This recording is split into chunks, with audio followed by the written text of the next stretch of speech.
Magandang araw po sa inyong lahat. Ang kwentong inyong mapapakinggan ay tungkol sa binatang si Adrian na kilalang palikero.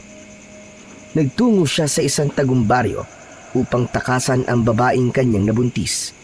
Ngunit sa baryong yon ay nakilala niya ang misteryosang babae na si Liwayway. Kahit nalaman ni Adrian na aswang ang tatay ni Liwayway, ay patuloy pa rin niya itong niligawan. Si Liwayway na nga ba ang makakapagpabago sa pagiging mapaglaro sa pag-ibig ni Adrian? At magagawa bang ipaglaban ni Adrian si Liwayway sa tatay nitong si Lauro na tutol sa kanilang pagmamahalan? Ngunit bago ang lahat, huwag po nating kalimutang mag-subscribe at i-hit ang notification bell sa aking YouTube channel na The Voice Addict at Apong Isaak, para sa mas marami pang makapigil hiningang kwentong aswang at katatakutan mula sa mundo ng kababalaghan. Umpisahan na po natin ang kwento. Matapos ang halos 10 oras na biyahe, ay bumaba na sa wakas ang gwapo at matipunong binata na si Adrian sa bus na kanyang sinakyan. Nakasuot siya ng puting polo shirt, itim na pantalon at puting sapatos. Isinuot niya ang kanyang shades upang protektahan ang mata sa matinding sikat ng araw. Habang bitbit ang isang traveling bag, ay luminga siya sa paligid. Napangiti si Adrian nang makita ang isang pamilyar na muka na papalapit sa kanya. Sinalubong ni Adrian ang lalaking yon ng isang mabilis na yakap. Finally! After 7 years, nakita na ulit tayo, Pablo. Ang tagal na nga rin pala, no? Pero parang mas lalo kang gumagwapo ngayon, Adrian, ah. Saka mas naging maputi ang balat mo. Siyempre, alam mo na, no? Itong kagwapuan ko ang puhunan ko sa mga babae. Saka ganito nga yata kapag palaging babad sa aircon, eh. Pero sana man lang, may signal ang cellphone dito, no? Mas madali sana ang communication natin. Talagang kinailangan ko pang magpadala sa iyo ng sulat para lang malaman mo na gusto ko magbakasyon sa baryo nyo. Masyado kasing liblib ang baryo namin, eh. Hindi na abot ang signal na cellphone. Pero sigurado ka ba talaga na gusto mo magbakasyon sa amin? Sasabihin ko na kagad sa'yo na walang signal dun, ha? Walang TV, walang internet. At para kang namumuhay sa sinaunang panahon. At higit sa lahat, walang mga bar dun. Yun nga ang gusto ko, eh. Gusto kong makahinga muna, mag-detox. Kumbaga, masyado na kasi akong napapagod sa mga ginagawa ko sa buhay, eh. Hanep, nakakapanibago ka naman. Hindi ganyan ang pagkakakilala ko sa iyo, eh. Parang ibang-iba ka na sa Adrian na nakilala ko. Lahat naman ng tao nagbabago, eh. Pero pwede bang mamaya na tayo mag-usap? Pumunta na tayo sa bahay nyo. Sobrang init dito, eh. Okay, walang problema. Tara na. Ako na magdadala niyang bag mo. Hinayaan ni Adrian na dalhin ni Pablo ang kanyang bag. Mula sa lumang bus station ay sumakay sila ng jeep. Halos kalahating oras silang bumiyahe at nang makababa sila ay tricycle naman ang sunod nilang sinakyan. Habang sakay ng tricycle ay nakamasid si Adrian sa kanilang dinadaanan. Halos puro malalawak na talahiban ang nasa magkabila ang kalsada. Iilan lang ang kabahayan na kanyang nakikita. Nang sandaling yon ay hindi niya naiwasang isipin ang totoong dahilan kung bakit ninais niyang magtungo sa baryo ni na Pablo. Kahit labag yon sa kanyang kalooban. Inabot din sila ng mahigit kalahating oras bago tuluyang huminto ang tricycle sa isang malawak na lupain. Nagtatakang bumaba si Adrian nang makita niyang bumaba na si Pablo. Matapos magbayad ni Pablo sa tricycle driver, ay umalis na yon. Oh, nasaan ang bahay niyo rito? Wala naman akong nakikitang kabayan, ah. Wala talaga rito. Kailangan pa natin maglakad. Siguro mga kalahating oras pa. Ano? Ganun kaliblib ang baryo nyo? Sinabi ko na yan sa sulat ko sa iyo, eh. Dapat alam mo na yan. Pero bakit hindi na lang tayo diretsong inihatid ng tricycle hanggang sa bahay nyo? Kaya ko namang magbayad kahit gaano kalaki ang singli niya sa pamasahe. Wow! Asensado ka na talaga ah. Alam mo, ganito kasi yan, Adrian. Masyado nang maliit ang daan sa gubat na dadaanan natin bago tayo makarating sa mismong baryo namin. Hindi na kayang dumaan doon ng tricycle, kaya hanggang dito na lang niya tayo hinatid. Pero huwag ka mag-alala kasi maraming puno sa gubat. Hindi na tayo maiinitan, saka mas presko at malamig ang hangin doon. Ganun ba? Mukhang wala naman akong choice kundi ang maglakad. Bahagyang natawa si Pablo. Kinuha ni Adrian ang bag niya kay Pablo at siya naman ang nagbuhat noon. Hindi nagtagal ay nakarating na sila sa gubat na sinabi ni Pablo. Napakatahimik ng lugar na yon. Pakiramdam tuloy ni Adrian ay isang kasalanan ang gumawa ng ingay. Kaya naman, hindi na siya nagsalita habang naglalakad. Noon ay naging katrabaho ni Adrian si Pablo sa isang kumpanya sa syudad. 1 taon nang nagtatrabaho doon si Adrian nang ma-hire si Pablo. Walang nakikipagkaibigan kay Pablo dahil isa itong probinsyano. Kaya si Adrian na ang kusan lumapit at nakipagkaibigan dito. Nagkasundo agad silang dalawa.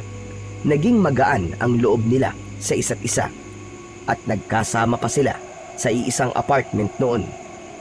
Hanggang sa kinailangan na ni Pablo na bumalik sa baryo nito dahil namatay ang lola niya. Simula noon ay hindi na nagkaroon pa ng komunikasyon ang dalawa hanggang sa inalam ni Adrian ang address ni Pablo sa HR department ng dati nilang pinagtrabahuang kumpanya dahil kinailangan niyang makahanap ng isang lugar kung saan walang makakaisip na naroon siya. Makalipas ang ilang minuto ay binasag ni Pablo ang katahimikan. Teka lang tol, ano pala ang totoong dahilan mo kung bakit naisipan mo magbakasyon sa ganito kalayong lugar? Ha? Wala naman. Bigla lang kitang na-miss. Simula kasi nang umalis ka sa Maynila ay hindi na tayo nagkausap Gaya ng sinabi mo, walang signal sa lugar nyo. Adrian, kahit matagal tayo hindi nagkita ay kilala kita. Hindi ikaw ang klase ng tao na magbabakasyon sa isang lugar na malayo sa sibilisasyon.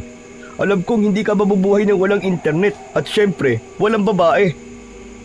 Grabe ka naman sa akin, Pablo. Pero sasabihin ko rin naman sa iyo ang totoong dahilan.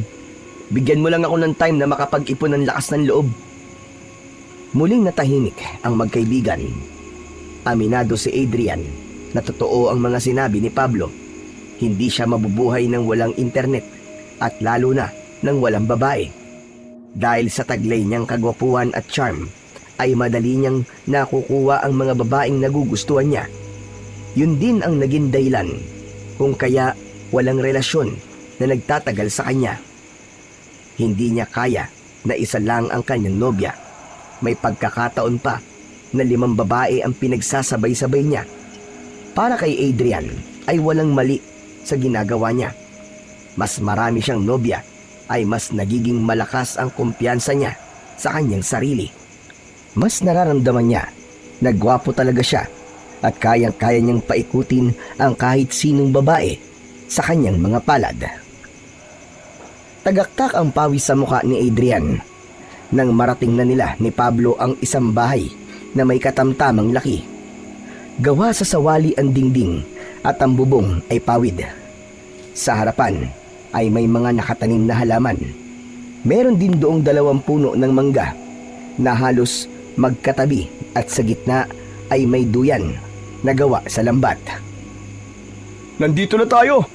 Welcome sa aming bahay! Aming bahay? Ibig sabihin may kasama ka? Asawa mo? Hehe, wala pa akong asawa. Saka na yan kapag stable na ang trabaho ko. Ang kasama ko rito ay si Lolo Ador. Wala nga lang siya ngayon, pero mamaya uuwi na yun. Tara na sa loob para makapagpahinga ka na. Pumasok na ang dalawa sa bahay. Agad na napansin ni Adrian ang isang estante na puno ng mga pinatuyong dahon at mga bote na may lamang langis. Teka, albularyo ka na ba ngayon? Hindi, nagtatrabaho ko sa munisipyo sa bayan. Si Lolo Ador ang albularyo. Binata pa lang siya eh. Yan ang ikinabubuhay niya. Magaling din yung manghilot. Uy, talaga? Tamang-tama, sumakit ang likod ko sa tagal ng biyahe sa bus eh. Pwede kaya ako magpahilot sa kanya mamaya? Oo naman. Mamaya sasabihin ko sa kanya. Pero ipapaalala ko na sa'yo ha. Medyo may pagkamasungit si Lolo. Matanda na kasi. Bugnutin yun. Kaya ikaw na lang ang bahala magpasensya sa kanya. Sanay na ako sa bugnutin, Chong. Topak nga ng mga babae, kinakaya ko eh. Natawa si Pablo sa sinabing yun ni Adrian. Maya-maya pa ay dinala na ni Pablo si Adrian sa isang kwarto. Ayon kay Pablo ay dalawa silang gagamit ng kwartong yun habang nandoon si Adrian. Si Lolo Ador naman ay sa kabilang kwarto na mas maliit. Iniwanan na siya ni Pablo sa kwarto upang makapagpahinga. Hinubad lang ni Adrian ang kanyang sapatos at saka siya humiga sa papag na tanging banig lang ang latag. Kahit hindi sanay na matulog sa matigas na higaan, ay agad na nakatulog si Adrian dahil sa labis na pagod sa napakahabang biyahe. Madilim na ang paligid nang magising si Adrian. Naulinagan niya ang boses ni Pablo sa labas ng kwarto habang kausap ang isang matandang lalaki. Alam niya na ang matandang yun ang lolo ng kanyang kaibigan. Bumangon siya at lumabas ng kwarto. Nagpasalamat siya dahil may ilaw doon, dahil kanina ay iniisip niya na wala. Sabay na napatingin sina Pablo at Lolo Ador sa kanya. Unang kita pa lang ni Adrian kay Lolo Ador ay nahinuha niya kagad na totoo ang sinabi ni Pablo tungkol dito. Mukha nga yung masungit. Hindi man lang siya nito nginingitian o binati. Magandang gabi po, Lolo Ador. Ako po si Adrian. Kaibigan po ako ni Pablo sa Maynila. Hindi mo ba alam na anong oras na? Kanina pa ang oras ng hapunan. Alam mo bang kailangan ka pa naming hintayin? Dahil sa bahay na ito ay dapat sabay-sabay tayong kumakain. Lolo, hindi po alam yan ni Adrian eh. Saka pagod po siya sa biyahe kaya ngayon lang po siya nagising. Hayaan niyo na po. Ilang segundong tinitigan ni Lolo Ador si Adrian. Saka ito tumayo at nagtungo sa kusina. Tumayo na rin si Pablo at lumapit kay Adrian. Totoo nga ang sinabi mo, Tol. Masungit nga ang lolo mo. Sabi ko na sa'yo eh. Tara na't kumain. At ayaw niya talaga na pinaghihintay ang pagkain eh. Naupo na sina Adrian at Pablo sa harap ng hapagkainan. May pritong tilapia at ensaladang talong sa lamesa. Sa gitna ay naroon ang isang kaldero ng kanin. Sasandok na sana si Adrian ng kanin nang biglang tinampal ni Lolo Ador ang kamay niya. Aray! Bakit po, Lo? Hindi ka ba tinuruan ng mga magulang mo na magdasal bago kumain? Magdadasal muna tayo. Ay, sorry po. Hindi ko po alam. Matalim ang mga mata ni Lolo Ador kay Adrian. Pumikit na silang tatlo at pinangunahan ni Pablo ang pagdadasal at pagpapasalamat sa pagkaing pagsasaluhan nila sa gabi na yon. Pablo, baka maselan sa pagkain ng kaibigan mo. Hindi ba't galing yan sa syudad? Sabihin mo sa kanya, wala tayong mamahaling pagkain dito. Huwag po kayong mag-alala, Lolo Ador. Hindi naman po ako maarte sa pagkain eh. Lumaki po ako sa hirap kaya sanay po ako sa mga simpleng pagkain. Mabuti naman kung ganon. Ayoko sa lahat ay yung maarte sa pagkain, lalo na't bisita lamang. Nagsimula na silang kumain. Naging magana ang pagkain ni Adrian dahil hindi na niya maalala kung kailan siya huling nakakain ng lutong bahay. Sa syudad kasi ay mag-isa lang siyang naninirahan sa bahay na hinuhulugan niya at hindi siya marunong magluto. Kaya palagi siyang nagpapadeliver o hindi kaya ay kumakain sa iba't ibang fast food restaurant. Matapos ang masarap na hapunan ay lumabas si Adrian upang manigarilyo. Habang bumubuga siya ng usok ay napansin niya na napakatahimik ng paligid at wala na siyang nakikitang tao sa labas kahit hindi pa naman ganun kadilim. Hindi ka pa rin pala tumitigil sa pagyoyosi mo ha? Nagulat si Adrian nang biglang magsalita si Pablo sa likuran niya. Tumayo ito sa tabi niya. Pambihira ka. Bumusina ka naman, Pablo. Nakakagulat ka naman. Ay, Diyos ko. Tumalo ng puso ko ah. Balik tayo sa tanong mo. Itong Yossi, binawasan ko naman na to. Napaits lang ako kasi kinakabahan ako sa lolo mo eh. Masyado siyang matapang. Ganun talaga si Lolo Ador. Kahit ako sinusungitan din nun. Pero mabait naman yun. Ganun nga yata kapag matanda na. Isang mahabang katahimikan ang namagitan sa dalawa habang ipinagpapatuloy ni Adrian ang pagtingin sa paligid. Teka Pablo, ganito ba dito palagi? Ang aga pa pero sobrang tahimik na ng paligid. Kahit isang tao sa labas wala akong makita oh. Ang layo sa Maynila, di ba? Ganito lagi rito kapag gabi na. Wala ka nang makikitang tao na nasa labas ng kani-kanilang mga bahay. Alam mo ba kung bakit? Bakit ba? Huwag ka mabibigla Dahil sa aswang. Ano? Aswang? Pwede ba Pablo? Huwag mo nga akong takutin. Hindi totoo mga aswang-aswang. Kwentong barbero lang yan. Hindi totoo sa paniniwala mo. Pero sa paniniwala ng mga tao rito, totoo ang aswang, Chong. Kaya kung ako sa'yo, hindi na ako gagala kapag madilim na. Manatili ka na lang sa loob ng bahay, gaya ng ginagawa ng mga tao rito. Maniwala ka, Chong. Sa tingin mo ba ilalabas pa ako ng ganitong oras at maglalakad-lakad? Pambihira ka. Mabuti sana kung merong bar dito. Wala naman. Pero, Chong, matanong ko lang. Kumusta mga babae rito? Marami bang magagandang bebot dito? Adrian, huwag mong dadalhin dito sa lugar namin ang pagiging playboy mo. Huwag mong paglalaroan ng mga babae rito. Bakit? Karamihan ba ng babae rito may alam sa pangungulam? Hindi. Saka, hindi ba dapat inaalis mo na yung pagiging mapaglaro mo sa mga babae? Tumatanda na tayo, Chong.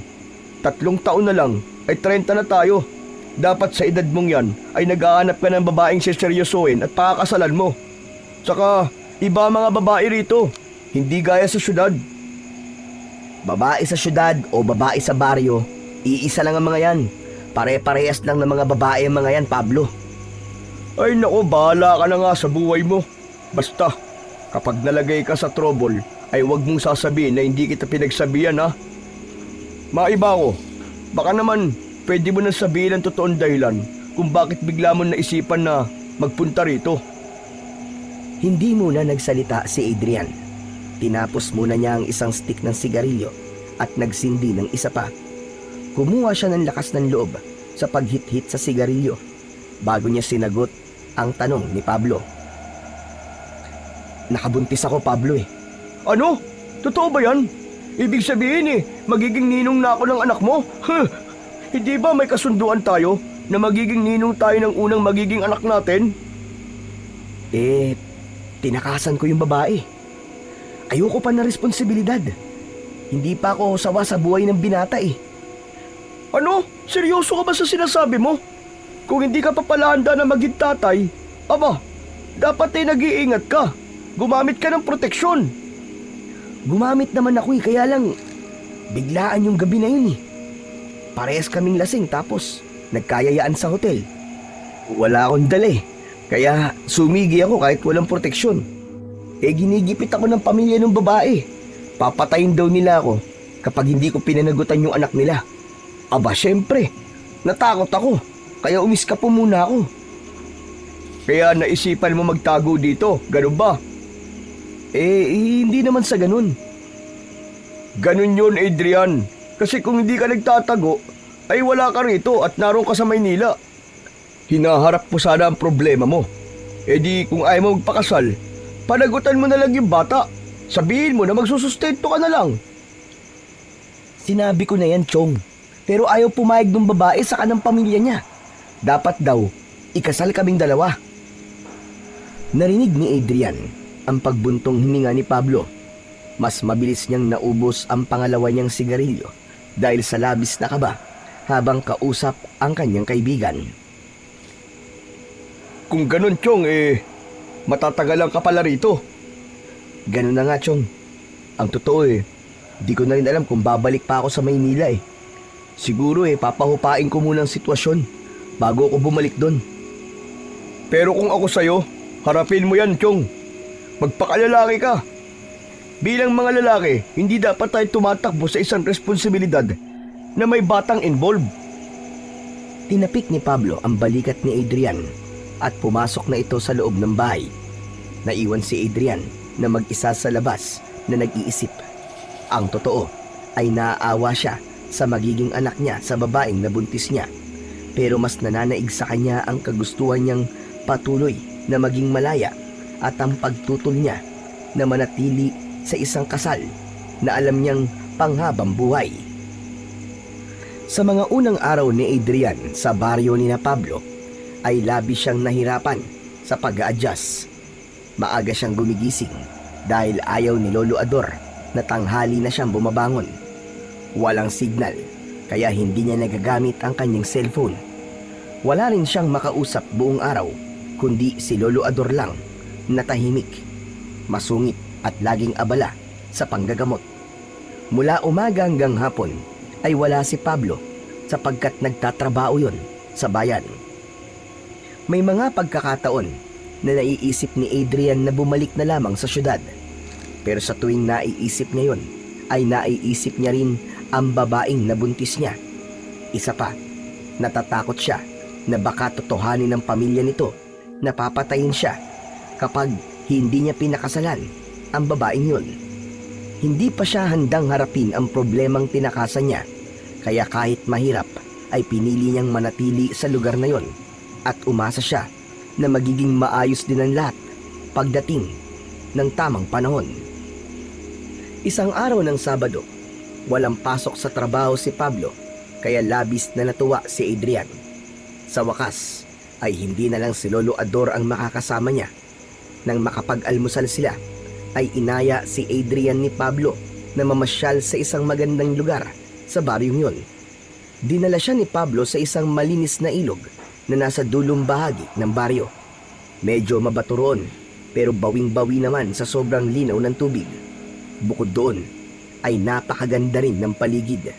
Napakaraming puno sa paligid kaya kahit tirik na tirik ang sikat ng araw ay hindi ganon kainit. Sa iba't ibang bahagi ng ilog ay may ilang kababaihan na abala sa paglalaba at ilang bata na naliligo at naglalaro. Namamanghang pinagmasdan ni Adrian ang buong paligid. Ayos Wala bang entrance fee dito, Chong? Grabe, sobrang ganda dito. Wala, Chong. Libre lang to. Kahit na anong oras ay pwede ka magpunta dito nang wala kang binabayaran. Napakaswerte niyo pala dito kasi may ganito kayo kaganda at kalinis na ilog. Hindi kasi abusado ang mga tao rito. Saka naniniwala kami na may nagbabantay na diwata sa ilog na to. At kapag nilapastangan namin tong ilog ay magagalit siya. Kaya ganun na lamang alagaan ng ilog na to. Napailing si Adrian habang tumatawa. Hanep kagabi aswang, ngayon naman diwata. Anong susunod? Tikbalang, kapre, tiyanak, o baka naman sigbin? Hoy, ikaw talaga. Puro kakalokohan. Alam mo, parang ang sarap mag-inom dito. Wala ba mabibila ng alak dito, Chong? Meron naman. Gusto bang bumili ako? Samahan ko na rin ng chicharon para may pulutan. Sige, hintayin na lang kita rito, Chong. Nagmamadaling umalis si Pablo habang si Adrian naman ay pinagsawa ang kanyang mata sa ganda ng kanyang nakikita. Muli niyang nakita ang mga batang naliligo sa ilog at nakaramdam siya ng inggit sa mga yon. Hinubad niya ang kanyang sando at nalantad ang kanyang matipunong katawan. Lumusong siya sa malamig na tubig ng ilog na tanging shorts lang ang suot. Grabe ang lamig! Nakaka-relax! Ang sarap dito! Masayang naglalangoy sa ilog si Adrian ay bigla siyang natigilan nang may nakita siyang isang babae na papunta sa ilog. May batya na nakapatong sa ulo nito at may dala itong palo-palo. Umupo ang babae sa bato sa gilid ng ilog at nagsimulang maglaba. Tila na batubalani si Adrian sa kagandahan ng babaeng yon. Morena ang kutis ng babae. Mahaba ang tuwid at itim nitong buhok na paminsan-minsan ay hinahawi nito kapag humahangin ng malakas. Simple ang ganda ng babae pero napakalakas ng dating nito para kay Adrian. Napaka-inosente nitong tignan na para bang hindi ito makabasag ng pinggan. Adrian, nandito na ang request mong alak ko. Napapitlag si Adrian nang marinig ang boses ni Pablo. Tumingin siya sa kaibigan niya na may 2 bote ng malaking beer at isang supot ng chicharon. Umahon muna sa ilog si Adrian at lumapit kay Pablo. Binuksan ni Pablo ang 2 bote ng beer gamit ang ngipin. Inabot nito ang isang bote sa kanya at saka sila umupo sa malapad na bato sa tabi ng ilog. Habang tumutungga ng beer ay nakatitig si Adrian sa napakagandang babae. Hindi niya pa rin maalis ang tingin niya sa dalaga. Marami na siyang nakitang magagandang babae sa Maynila, ngunit iba ang dating ng babaeng yon para sa kanya. Teka lang, bakit kanina ka pa ba tulala dyan? Uy, Adrian, para ka na maligno ah. Chong, sino yung babae na yon? Ininuso ni Adrian ang magandang babae at tinignan naman ni Pablo ang itinuro niya. Ah, si Liwayway yun. Bakit? Type mo? Oo, Chong. Sobrang ganda niya kahit sa malayo. Naku, tinamaan ka ng magaling. Okay, sige. Payag na akong pormahan mo ang kahit sinong babae dito sa baryo namin. Maliban lang kay Liwayway. Bakit? May gusto ka ba sa kanya? Kung oo, walang problema sa akin. Kilala mo naman ako eh. Mapagbigay ako pagdating sa mga kaibigan ko. Wala akong gusto sa kanya, Chong. Ang kwento kasi dito sa amin eh, aswang ang tatay ni Liwayway na si Mang Lauro.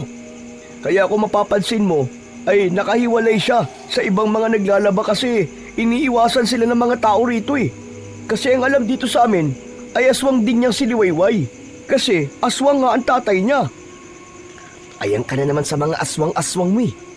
Saka tignan mo nga siya. May aswang bang ganyang kaganda? Sandali, Chong, at lalapitan ko ha. Magpapakilala ako. Tumungga muna ng alak si Adrian bago siya tumayo. Sinubukan siyang pigilan ni Pablo, ngunit hindi niya ito pinakinggan. Mas nanaig sa kanya ang kagustuhang makilala ang babaeng yon. Hindi na bago kay Adrian ang ganong gawain. Para sa kanya ay napakadali lang kausapin ng isang babae kahit hindi pa siya nito kilala. Nang makalapit si Adrian kay Liwayway, ay mas lalo siyang nabighani rito. Napagtanto niya na mas maganda pala ito sa malapitan. Sobrang amo ng mukha nito na para bang sa buong buhay nito ay hindi pa ito nakakagawa ng kasalanan. Patuloy lang si Liwayway sa pagkuskus at pagpalo sa damit na nilalaban nito. Tila hindi nito ramdam na nakatayo si Adrian sa tabi nito. Tumikhim si Adrian upang kunin ang atensyon ng dalaga. Tumingin naman ang dalaga sa kanya habang may gulat at takot sa mga mata. Agad namang ipinakita ni Adrian ang kanyang magandang ngiti na alam niyang kinahuhumalingan ng napakaraming mga babae. Hello miss. Ako nga pala si Adrian. Ang sabi ng kaibigan ko Liwayway daw ang pangalan mo. Gusto ko sanang makipagkaibigan sa'yo. Inilahad ni Adrian ang kanyang kamay, pero tinignan lang yon ni Liwayway. Nagulat siya nang mabilis na nagligpit si Liwayway ng mga nilalaban nito. Inilagay nito sa batya ang mga damit at tumayo. Ipinatong nito ang batya sa ulo at nagsimulang maglakad palayo sa kanya. Sandali miss. Aalis ka na? Hindi ka pa tapos maglaba, di ba? Hindi siya pinansin ni Liwayway. Tuloy lang ito sa paglalakad ng mabilis. Hinabol ni Adrian ng babae at hinawakan niya ito sa braso. Lumingon si Liwayway sa kanya at nawalan ito ng balanse. Napasubsob ito sa matipunong dibdib ni Adrian habang ang ilang piraso ng mga damit na nasa batya ay nalaglag sa lupa.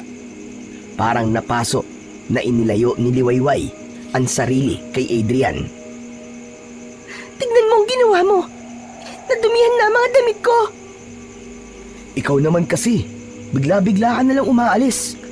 Pero huwag ka mag-alala, tutulungan kitang laban ng mga yan. Hindi na sumagot si Liwayway. Pinulot nito ang mga damit at muling inilagay sa batya.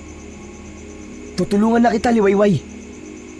Akmang pupulutin ni Adrian ng isang damit, pero bigla siyang pinanlisikan ng mga mata ni Liwayway.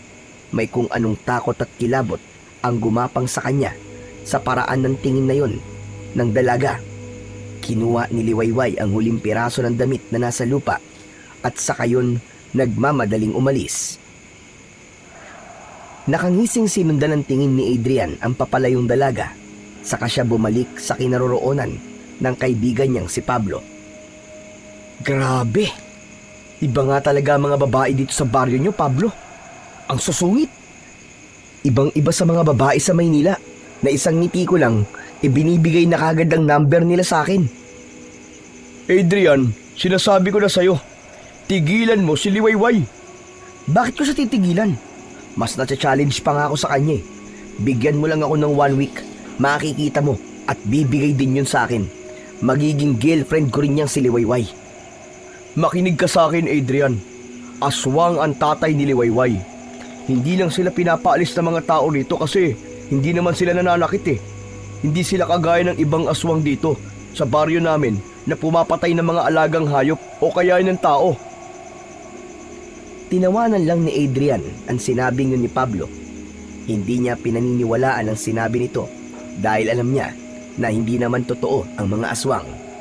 Kinuha niya ang bote niya ng beer at muling uminom habang naglalaro sa isip niya kung paano niya paiibigin si Liwayway. Alam ni Adrian na kailangan niyang malaman kung saan nakatira si Liwayway upang maumpisahan niya ang panliligaw niya rito. Tinanong niya si Pablo, ngunit ayaw naman itong sabihin kung saan nakatira ang dalaga. Ang ginawa niya ay tumambay siya sa ilog ng sumunod na araw at umasa siya na muling makikita roon si Liwayway na naglalaba. Umaga pa lang ay nasa ilog na siya at matyaga siyang naghintay sa hindi kalayuan. Hanggang sa pagsapit ng tanghali ay nakita nga niya ang pagdating doon ni Liwayway, ngunit hindi ito naglaba ng araw na yon. Naglangoy ito sa ilog at nagkuskus ng balat habang suot ang puting damit na hanggang tuhod ang haba. Tahimik na nakakubli si Adrian sa likod ng isang puno at mula roon ay pinapanood niya si Liwayway. Makalipas ang ilang sandali ay umahon na sa tubig si Liwayway. Nagsimulang maglakad palayo sa ilog. Palihim itong sinundan ni Adrian. Ayaw niyang palampasin ng pagkakataon na yon na malaman kung saan nakatira ang dalagang bumiyag sa kanyang puso. Masukal ang daan na kanilang nilakaran. Puno ng mga patay na puno ang paligid at meron ding matataas na talahib. Hanggang sa huminto si Liwayway sa harap ng isang maliit at medyo sirang kubo na halos natatakpan na ng mga halamang gumagapang. Naging mapusok si Adrian at lumapit siya sa mismong kubo. Napansin niyang nakabukas ang pinto, pero bago pa siya tuluyang makalapit doon ay isang matangkad na lalaki ang dumating. Makapal ang balbas at bigote nito, kayumanggi ang kulay ng balat at halatang batak sa mabibigat na trabaho. May dalang itak ang lalaki, kaya nakaramdam ng takot si Adrian. Sino kang walang yaka? Anong ginagawa mo rito? Hindi nakapagsalita si Adrian sa pagkabigla. Mula sa loob ng kubo ay lumabas si Liwayway at nagulat ito nang makita siya. Ikaw? Anong ginagawa mo rito? Kilala mo lalaking yan, Liwayway? Hindi po, Itay. Nilapitan niya po ako kahapon sa ilog at nakikipagkilala po siya sa akin. Sa tingin ko po ay hindi siya taga rito. Binubusuhan mo ba ang anak ko? Sandali lang po. Magpapaliwanag po ako. Huwag po muna kayo magalit sa akin. Hindi ko na kailangan ng paliwanag mo. Kung ayaw mong paghiwa-hiwalayin ko mga parte ng katawan mo gamit ang aking itak, ay umalis ka na. Opo. Aalis na po ako. Sorry po. At huwag ka nang babalik dito. Nakayuko at nanginig sa takot na naglakad palayo si Adrian. Kulang na lang ay tumakbo siya. Panay din ang lingon niya sa likod at baka bigla siyang habulin ng tatay ni Liwayway. Nang makabalik na siya sa ilog, ay doon na siya nakahinga ng maayos. Grabe! Ang tapang naman ng tatay ni Liwayway. Ganun ba talaga lahat ng tao rito? Parang lahat sila maiinitin ng ulo.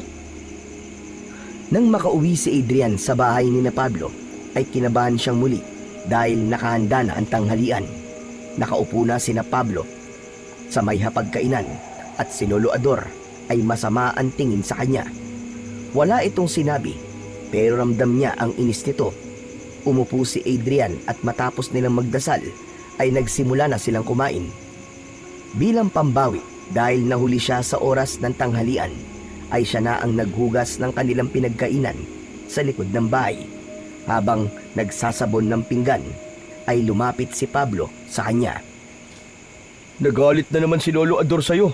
Ang sabi niya, kung hindi ka raw marunong sumunod sa patakaran niya, ay paaalisin ka raw niya. Si Lolo Ador talaga masyadong mainitin ang ulo. Saan ka ba kasi galing? Kaninang umaga ka pa umalis ah. Galing ako sa bahay ni Naliwayway.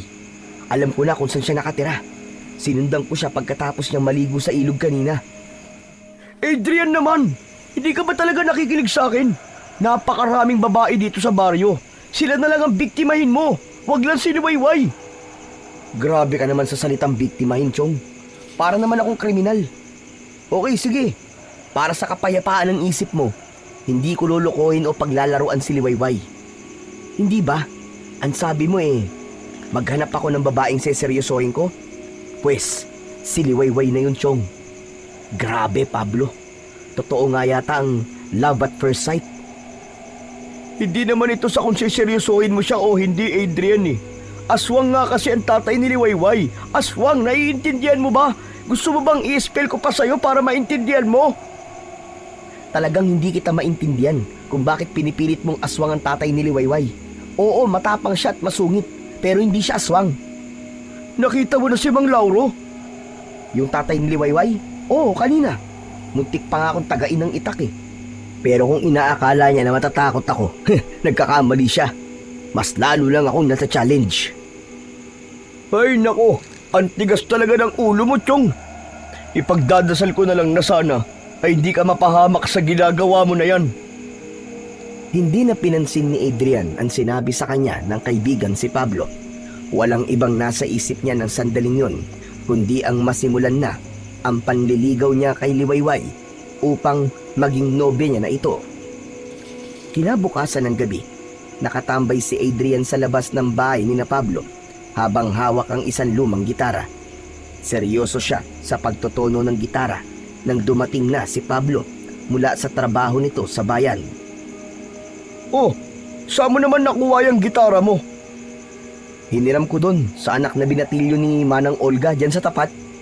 Nakita ko kasi na nagigitara yung anak niya kanina Maganda yan, para may pinaglilibangan ka at hindi kung ano-ano ang naiisip mong gawin. Ano ka ba? Hindi ko to gagawin libangan. Gagamitin ko to para haranahin mamaya si Liwayway. Namilog ang mga mata ni Pablo. Hinawakan siya nito sa braso at hinila siya palayo sa bahay. Huwag mong mabanggit-banggit ang pangalan ni Liwayway. Baka marinig ka ni Lolo Ador. Saka anong sinasabi mong haharanahin mo siya? Magpapakamatay ka ba? Mamamatay ako kapag hindi ko naging girlfriend si Liwayway, Pablo. Hindi ba ganito ang ginagawa ng mga nanliligaw sa mga ganitong baryo? Dapat haranahin ng mga dalaga. Di ba ganun yun? Hindi ako papayag na magpunta ka sa bahay ni Liwayway ng ganitong oras. Masyadong delikado yun. Dahil na naman sa aswang. Kasi aswang ang tatay ni Liwayway. Ay nako, Pablo. Ilang beses ko bang sasabihin sa'yo na hindi totoo ang mga aswang? Ilang taong ka rin tumira sa Maynila, di ba? May nakita ka bang aswang? Huwag mong ikumpara ang Maynila sa baryo namin, Adrian. Marami ka pang hindi nalalaman dito. Saka, tigilan mo sabi si Liwayway Ang kulit mo. Kahit na anong sabihin mo, hindi mo ako mapipigilan, Pablo. Magpupunta pa rin ako mamaya sa bahay ni Liwayway at haharanahin ko siya. Sayang naman ang ganda ng boses ko kung hindi niya maririnig, di ba? Malay mo, itong boses ko pala ang maging dahilan para ma-inlove siya sa akin. Hindi na hinintay ni Adrian na magsalita si Pablo at pumasok na siya sa bahay. Alam niya kasi na puro pagtutol at pagpigil lang ang maririnig niya sa kanyang kaibigan. Ayaw niya na makasagap ng mga negatibong enerhiya bago siya sumabak sa pangaharana kay Liwayway mamaya. Matapos ang hapunan ay nagpractice na ng pagganta at pagtugtog ng gitara si Adrian sa sala. Nasa kusina pa rin sina Lolo Ador at Pablo. Nasa gitna ng pag-aawit si Adrian nang biglang nagsalita si Lolo Ador. Pablo, mukhang may nag-aaway na naman pusa sa bubog. Itaboy mo nga. Lolo, hindi po nag-aaway na pusa yun. Si Adrian po yun, kumakanta siya. Anak nang, kanta ba yun? Parang tunog na ginugupit na yero ang boses. Ito talagang si Lolo Ador. Number 1 na basher ko. Pambihira talaga itong matandang to. Ipinagpatuloy na ni Adrian ng pagkanta at pagtugtog ng gitara. Maya-maya pa ay dumaan si Lolo Ador at huminto sa kanyang harapan. Ikaw, bukas ka na tumula dyan at ako'y matutulog na. Nakakahiya rin sa mga kapitbahay at baka isipin merong umiiyak dito. Hindi sinagot ni Adrian si Lolo Ador. Pumasok na ang matanda sa kwarto nito at isinarado ang pinto. Sunod namang lumapit si Pablo sa kanya. Ibubuka pa lang nito ang bibig ay inunahan niya na ito sa pagsasalita. Ops, ops, ops! Huwag mo nang sayangin ang laway mo. Kahit na anong sabihin mo, tutuloy pa rin ako mamaya. Alam ko, pero hindi kita pwedeng hayaan na magpunta ron na mag-isa. Sasamahan kita. Nagliwanag ang mukha ni Adrian sa kanyang narinig. Yan! Yan ang gusto ko. Ikaw na talaga ang pinaka-supportive kong kaibigan. Ayos ka talaga, best friend.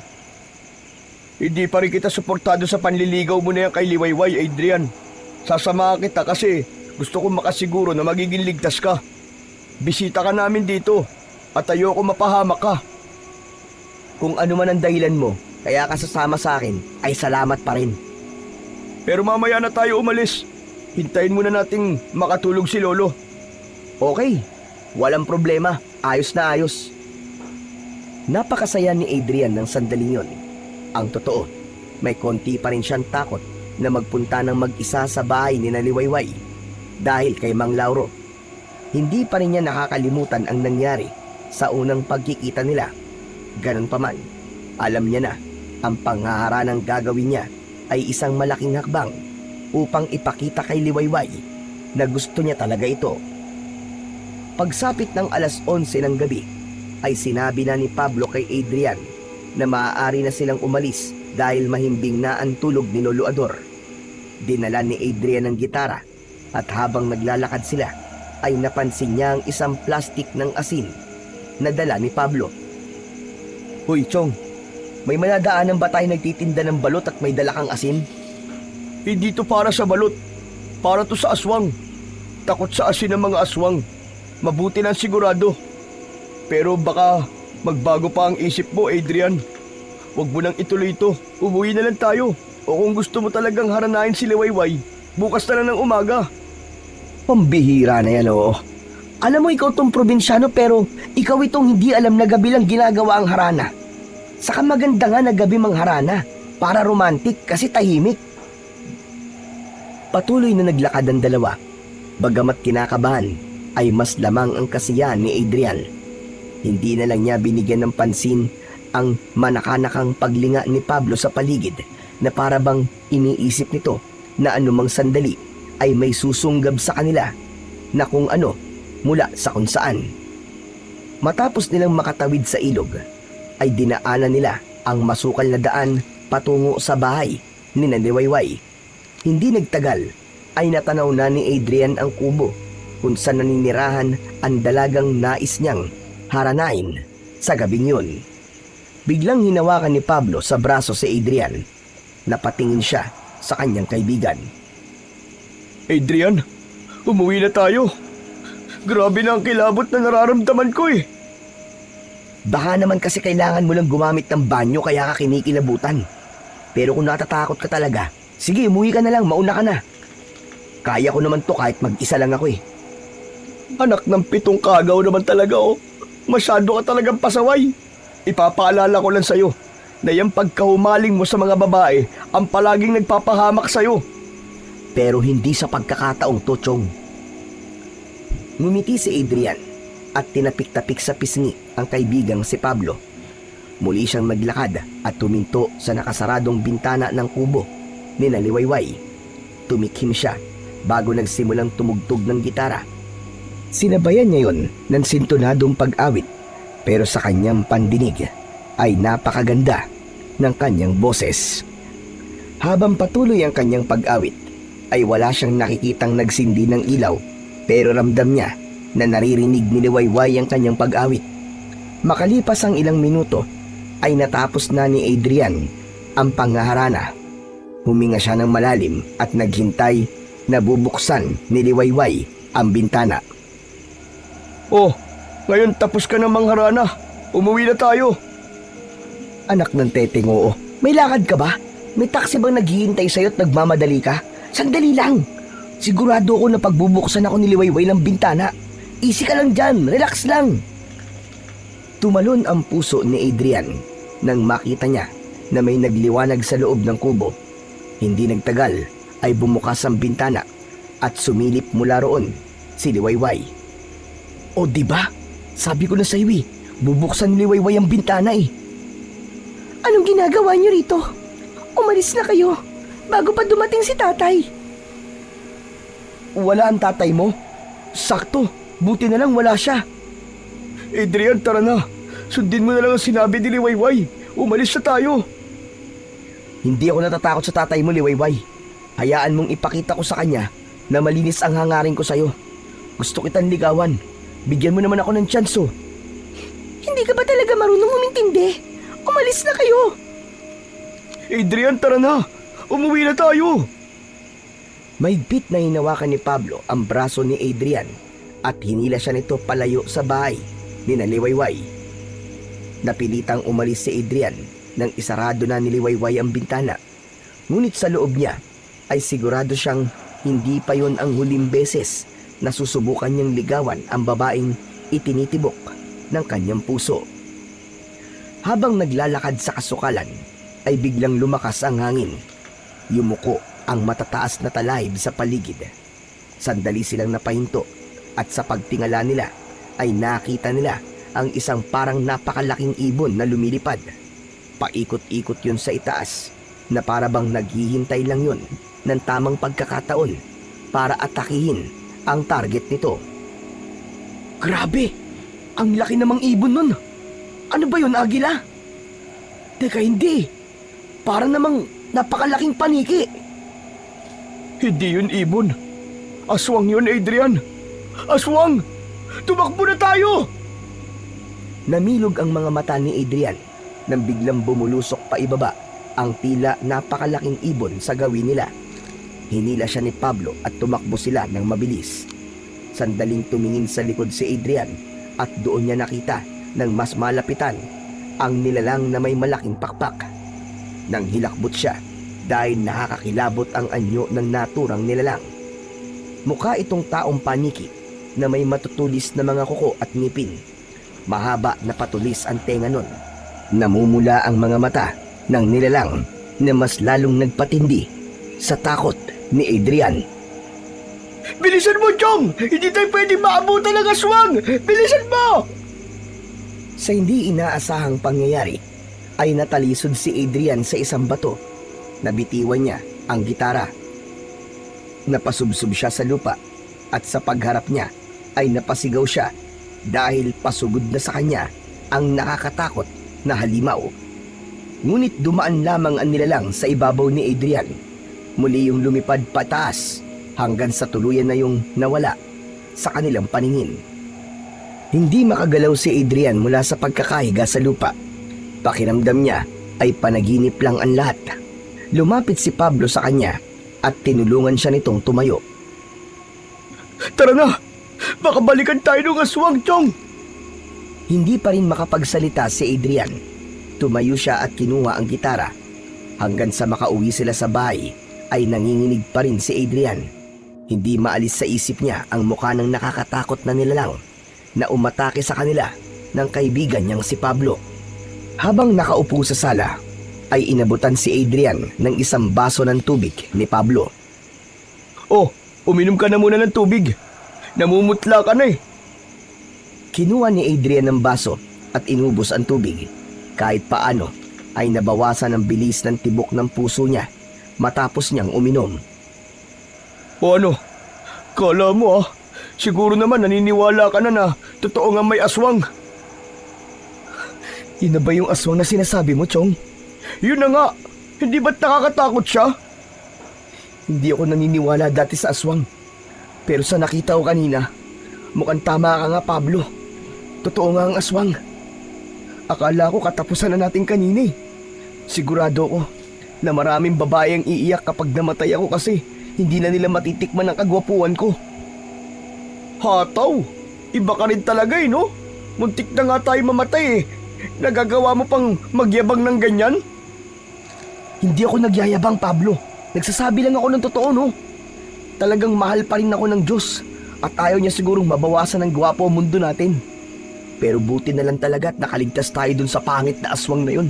Kung nagkataon ni wala, kwento na tayo ngayon. Anong aswang ang sinasabi yung dalawa?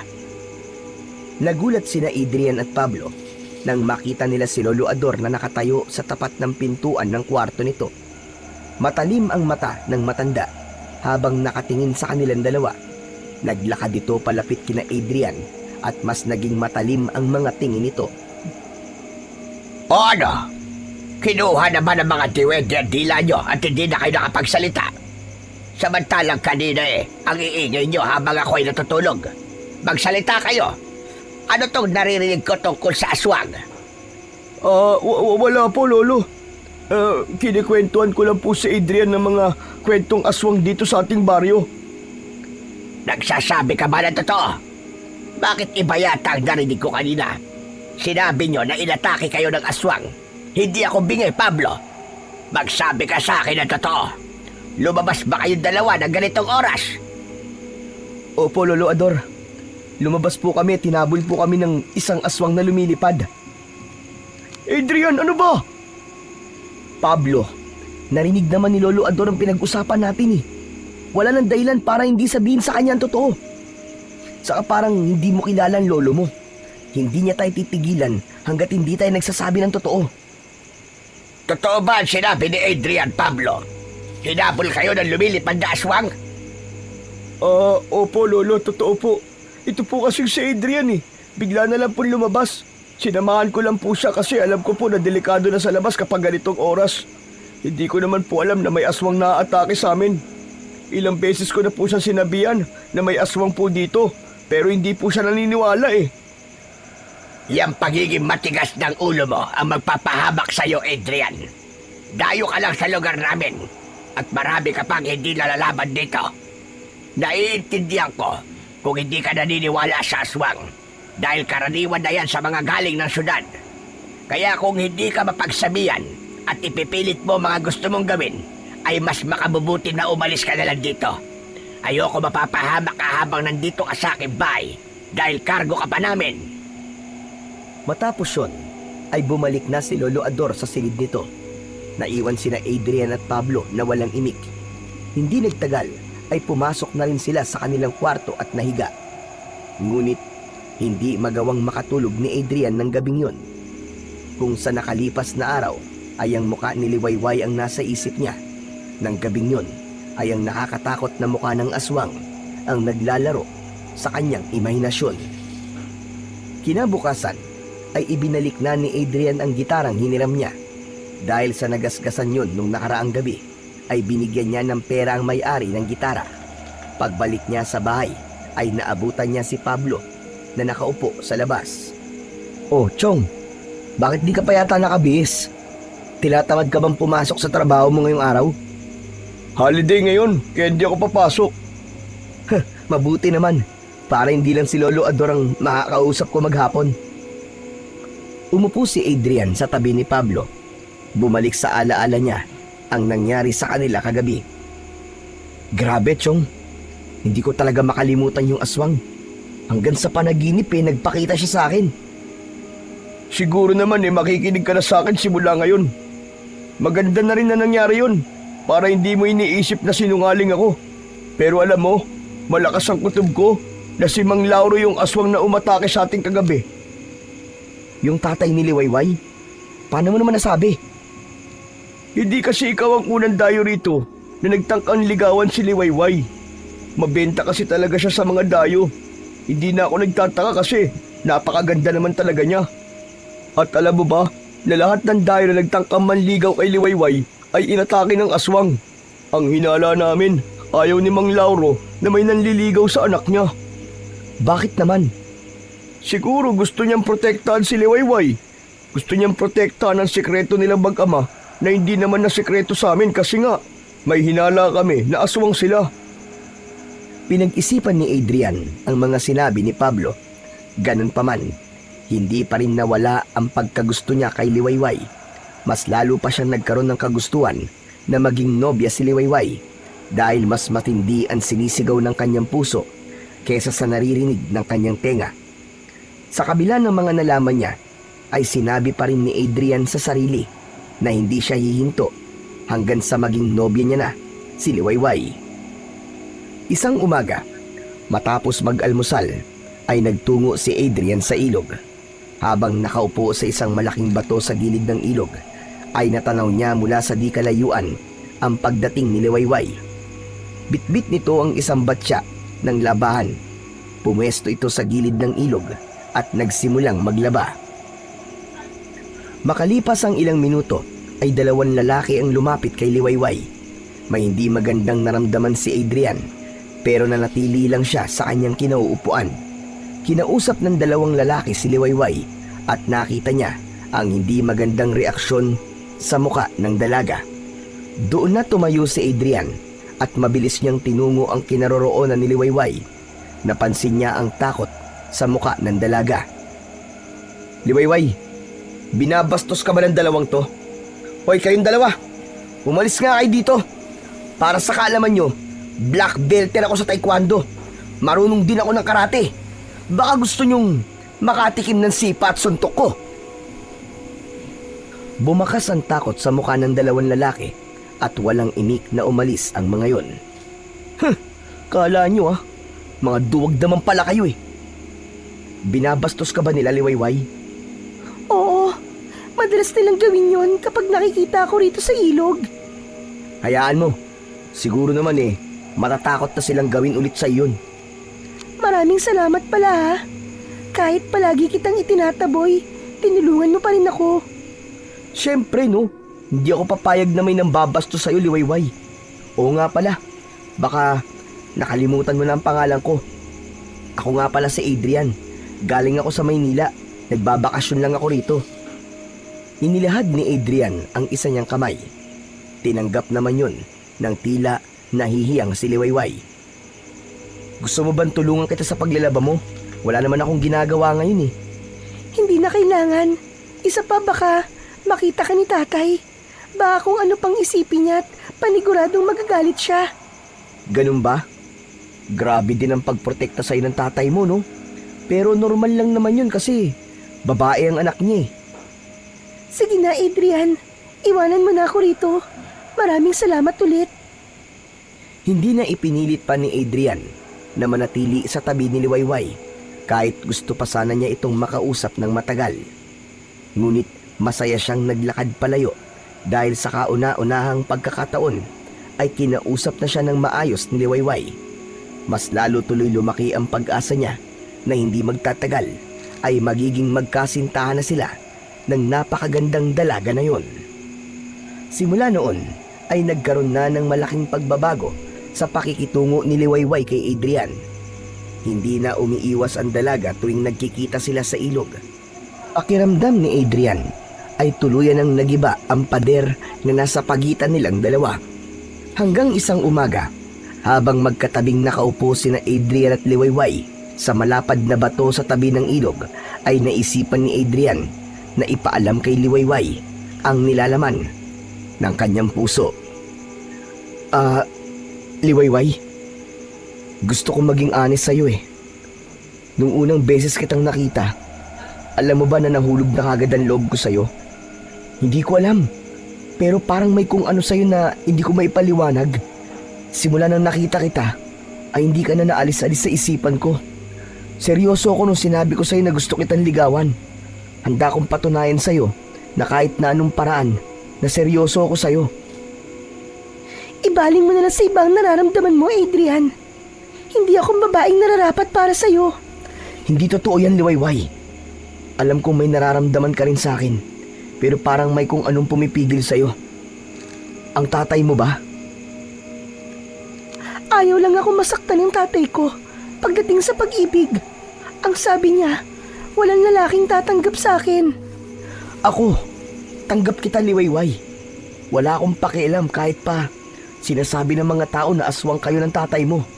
Hindi ako naniniwala na totoo yun.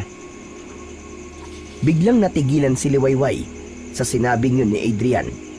Napansin ni Adrian ang bahagyang gulat sa mga mata ng dalaga. Alam mo ang mga sinasabi ng mga tao tungkol sa amin? Kung ganun, bakit lumalapit ka pa rin sa akin? Dahil hindi ako naniniwalang aswang kayo. Tsaka sa ganda mong yan, magiging aswang ka. Sobrang imposible naman yata.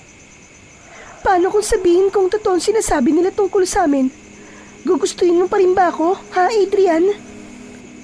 Si Adrian naman ang natigilan. Tinitigan niya ang magandang muka ni Liwayway at hinintay niyang bawiin ito ang sinabi, pero hindi yun nangyari.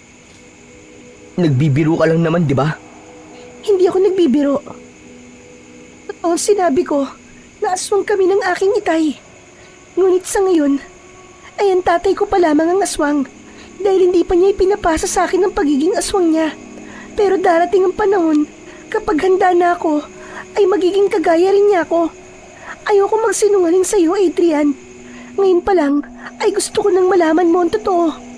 Kaya pag-isipan mo ng mabuti kung handa ka ba talagang mahalin ang babaeng kagaya ko.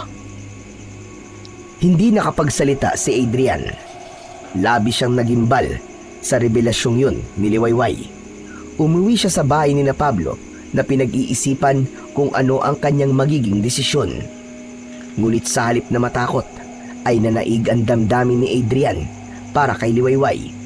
Sigurado siya na seryoso na siya kay Liwayway at hindi niya ito igagaya sa mga babaeng pinaglaruan niya. Ipinagpatuloy ni Adrian ang panliligaw kay Liwayway, ngunit ang bagay na yon ay naging lihim kay Lauro.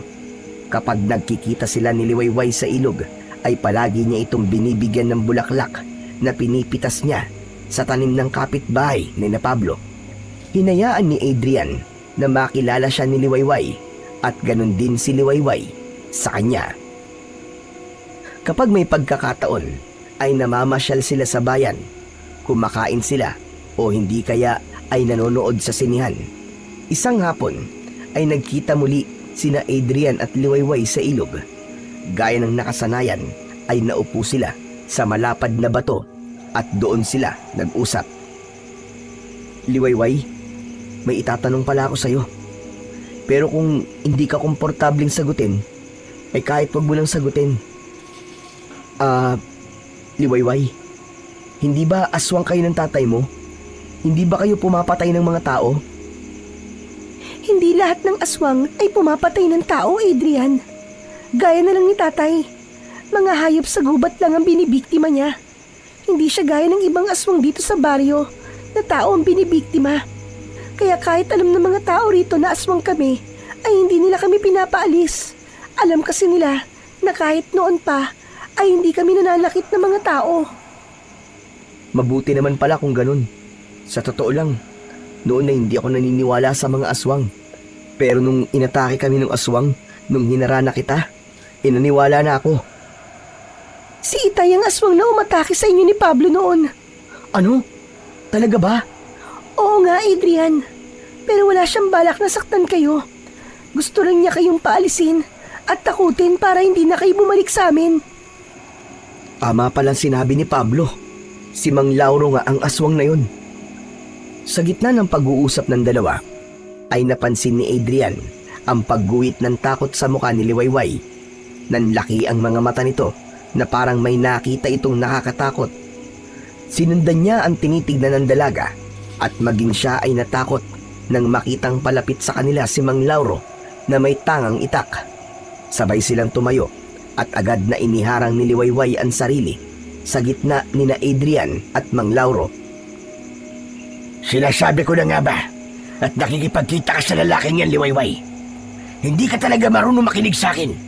Sasaktan ka lang ng lalaking yan. Mang Lauro, nagkakamali po kayo. Hindi ko po sasaktan si Liwayway. Mahal ko po talaga siya. Hindi ikaw ang kinakausap ko.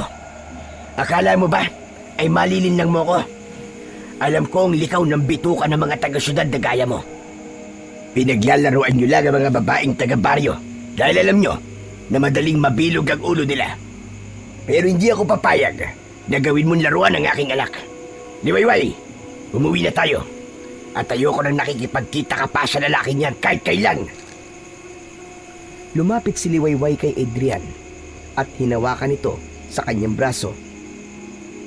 Itay, palagi ko po kayong sinusunod.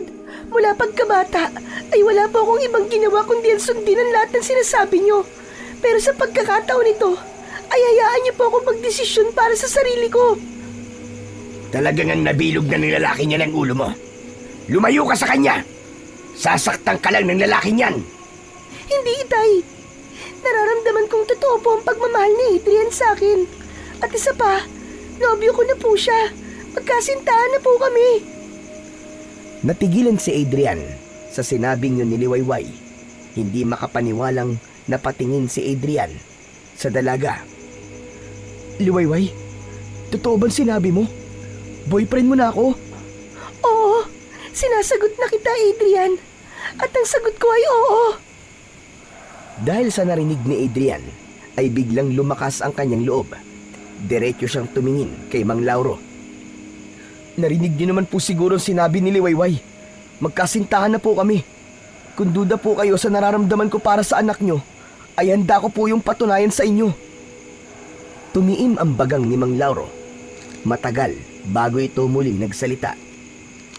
Sige, gusto kong patunayan mo sa akin kung mahal mo ba talaga ang anak ko. Mamayang gabi ay magtungo ka sa aming kubo. Ikaw lang ang magpunta roon at ayokong may kasama ka. Liwayway, tara na. Umuwi na tayo. Hinilan ni Lauro si Liwayway palayo kay Adrian. Wala nang nagawa si Liwayway kundi ang sumama sa tatay nito. Nang lumingon sa kanya ang dalaga ay nakangiti siyang kumaway. Hindi pa rin makapaniwala si Adrian na sa araw na yun ay naging magkasintahan na sila ng dalagang ilang araw na niyang nililigawan. Inagabihan ay hinintay ni Adrian na makatulog sina Pablo at Lolo Lauro bago siya lumabas ng bahay. Mag-isa siyang naglakad patungo sa bahay ni na Liwayway. Wala siyang kahit na anong dala maliban sa lakas ng loob. Hindi man niya alam ang mangyayari sa gabing yun, ay handa pa rin siyang harapin si Lauro at patunayan dito na totoo ang pagmamahal niya para sa anak nitong si Liwayway. Nang makarating si Adrian sa kubo ni na Liwayway, ay marahan siyang kumatok sa pinto. Pinagbuksan siya ni Liwayway at pinatuloy siya nito. Maliit lamang ang bahay ni na Liwayway. Meron dong isang papag at ilang gamit sa pagluluto. Walang lamesa at mga upuan, kaya sa sahig na lang sila naupo. Nasaan pala ang tatay mo? Ang sabi niya ay dalhin kita sa likod ng bahay kapag dumating ka na. Kinuha ni Liwayway ang lampara at nauna itong lumabas ng bahay. Huminga ng malalim si Adrian. Mas pinalakas niya ang kanyang loob na harapin si Lauro. Sumunod na siya kay Liwayway at pagdating sa likod ng bahay ay nakita nila si Mang Lauro na nakatayo habang nakatalikod. Mang Lauro, nandito na po ako.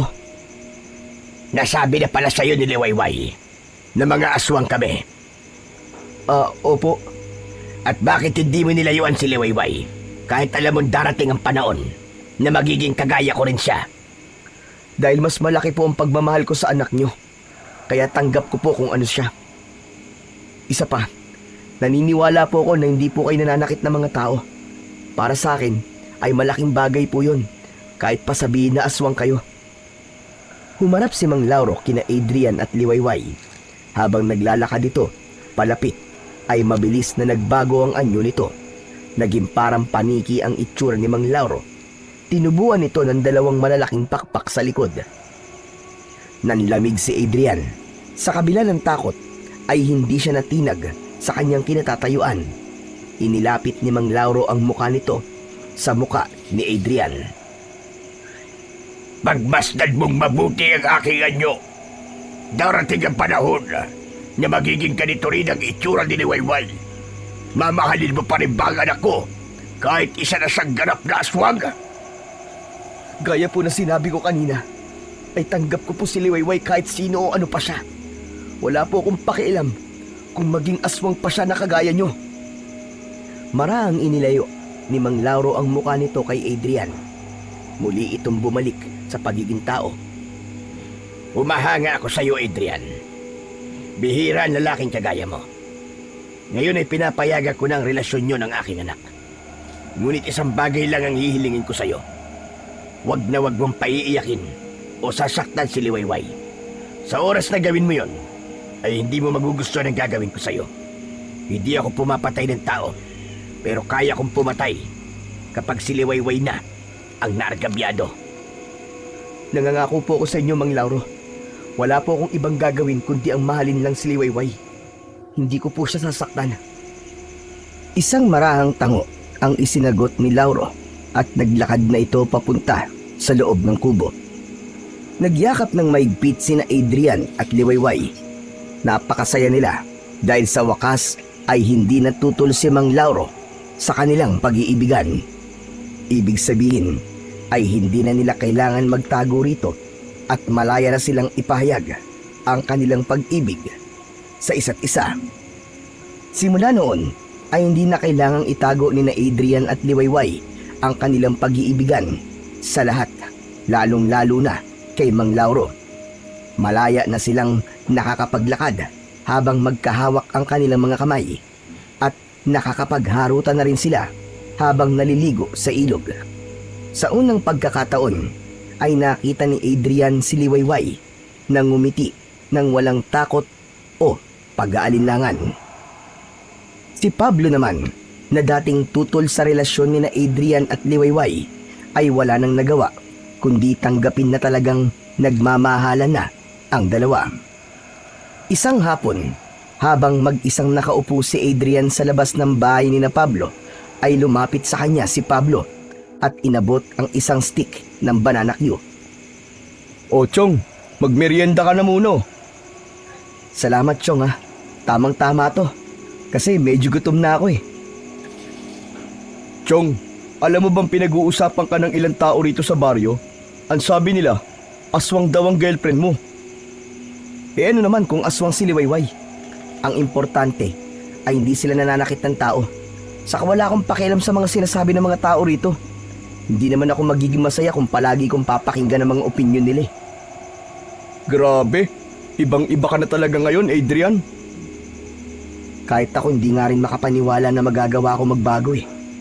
Sa totoo lang nung una, bala ko talagang paglaruan lang si Liwayway. Pero hindi ko alam kung bakit biglang nag-iba ang ihip ng hangin at bigla ako naging seryoso sa kanya. Hay nako, iba talaga nagagawa ng pag-ibig. Pero maiba ako, Chong. Hindi naman sa binabasag ko ang kasiyahan mo ngayon kasi girlfriend mo na si Liwayway. Paano nga pala yung babaeng nabuntis mo sa Maynila? Nasabi mo na ba kay Liwayway ang tungkol sa bagay na yon? Biglang natahimik si Adrian sa tanong na yon ng kanyang kaibigang si Pablo. Naalala niya ang problemang kanyang tinakasan na hanggang sa sandaling yon ay hindi pa niya nabibigyan ng solusyon. Sa totoo lang nakalimutan ko na ang bagay na yun dahil kay Liwayway. Pero parang hindi pa ako handang sabihin kay Liwayway ang tungkol dun. Baka kasi magalit siya at kung ano pa ang isipin niya tungkol sa akin eh. Baka isipin niya na gagawin ko rin yun sa kanya. Yun bang kapag nabuntis ko siya ay bigla na lang ako mawawala? Iyan ang wag na wag mong gagawin. Sigurado ko na kapag sinaktan mo si Liwayway ay magagalit sa iyo ng sobra si Mang Lauro. Pero sana ay magkaroon ka na ng lakas ng loob na harapin ang iniwanan mong problema sa syudad. Mas magaan sa kalooban kung alam mo sa sarili mo na wala kang inergabyadong tao, Chong. Habang inuubos ni Adrian ang banana cue, ay nag-iisip siya ng dapat niyang gawin. Naisip niya na bumalik sandali sa syudad upang ayusin ang problema niya roon. Ngunit dahil sa wala siyang maisip na paraan kung paano yun aayusin, ay nagdesisyon muna siya na manatili sa lugar ni na Pablo at maging masaya sa piling ni Liwayway. Isang araw, naisipan ni Adrian na mag-isang magtungo sa bayan upang bumili ng mga personal na bagay na kailangan niya. Paubos na kasi ang deodorant niya at kailangan niya ng palitan ng kanyang toothbrush. Pagdating sa bayan, ay nagpunta siya sa isang maliit na grocery store. Inuna niyang bilhin ang mga kailangan niya at bumili na rin siya ng ilang grocery items para kahit paano ay matuwa naman sa kanya si Lolo Ador. Habang nakapila sa counter, ay naramdaman ni Adrian ang pag-vibrate ng cellphone niya sa bulsa ng kanyang pantalon. Inilabas ni Adrian ang kanyang cellphone at namangha siya dahil nakasagap yon ng signal kahit mahina. 2 text message ang kanyang natanggap mula sa kaibigan niyang lalaki at sa kanyang kapatid. Unang binasa ni Adrian ang mensahe mula sa kanyang kaibigan. Nanginig ang buong katawan niya matapos basahin ang mensaheng yon. Anak ng, totoo ba to? Hindi ako ang ama ng dinadala ng babaeng nagsabi na nabuntis ko. Ayon sa mensahe ng kaibigan ni Adrian, ay nagpakilala na ang totoong nakabuntis sa babaeng yon at nakatakda ng magpakasal ang dalawa. Sinabi rin ng kanyang kaibigan na hindi niya na kailangang magtago pa. Labis ang kasiyahan ni Adrian ng sandaling yon. Pakiramdam niya ay nagiging tama na ang lahat para sa kanila ni Liwayway. Ngunit ang mensahe mula sa kapatid niya ang bumasag sa kanyang kasiyahan. Nakalagay sa mensaheng yon na nasa ospital ang nanay nila dahil inatake ito sa puso at kritikal ang lagay nito. Agad na nag-reply si Adrian sa kanyang kapatid at sinabi niya na uuwi siya agad upang mapuntahan niya sa ospital ang kanilang nanay. Matapos makapagbayad ng mga pinamili, ay agad na umuwi si Adrian. Pagdating niya sa bahay ni na Pablo, ay wala roon si Lolo Ador at ang hinala niya ay umalis ito dahil merong gagamutin. Si Pablo naman ay wala rin dahil nasa trabaho ito. Mabilis siyang nag-empake ng mga damit at gamit niya. Hindi na niya nagawang ilagay ng maayos ang mga yon sa kanyang bag. Ang tanging nasa isip niya ng sandaling yon ay ang makabalik kagad sa Maynila upang makita ang totoong kalagayan ng kanyang ina. Matapos mag-empake, ay umalis na si Adrian ng bahay ni na Pablo. Mabuti na lang ay may tricycle na nakaabang sa may labas ng gubat, kaya diretso na siyang nagpatid sa bus kahit malaki ang kanyang binayaran. Nang nakaupo na si Adrian sa loob ng bus, ay saka lang niya naalala si Liwayway. Si Liwayway? Lagot! Hindi na ako nakapagpaalam sa kanya. Nalito si Adrian. Hindi niya alam kung babalik ba siya sa baryo para magpaalam kay Liwayway o mananatili na lang siya sa bus dahil malapit na yung mapuno ng pasahero. Di bale, babalik na lang ako at saka ako magpapaliwanag kay Liwayway. Sigurado ko na maiintindihan naman niya ako eh. Makalipas ang ilang sandali ay umandar na ang bus. Hindi pa rin nawala ang labis na pag-aalala ni Adrian para sa kanyang ina na nasa ospital. Nang makarating sa Maynila si Adrian, ay agad niyang pinuntahan ng ospital kung saan nakakonfine ang nanay niya. Nalaman niya sa doktor na kritikal ang lagay nito. Nang makausap niya ang kanyang kapatid, ay sinabi nito ang tungkol sa babaeng nagsabing nabuntis niya. Alam na rin pala nito na hindi talaga siya ang nakabuntis sa babaeng yon at sadyang ipinaako lang sa kanya ang isang responsibilidad na hindi naman talaga para sa kanya. Matapos ang 2 linggo, ay gumuho ang mundo ni Adrian nang tuluyan ng pumanaw ang kanyang ina.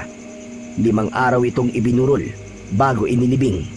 Hindi muna nakabalik si Adrian sa baryo ni na Pablo dahil kailangan niyang alalayan ang kanyang mga kapatid at ang kanyang tatay. Alam niya na mas kailangan siya ng mga ito at patuloy siyang naniniwala na sa pagbabalik niya sa baryo ni na Pablo ay maiintindihan ni Liwayway kung bakit siya biglang nawala ng matagal. Halos 2 buwan ang nakalipas bago tuluyang nakabalik si Adrian sa baryo ni na Pablo.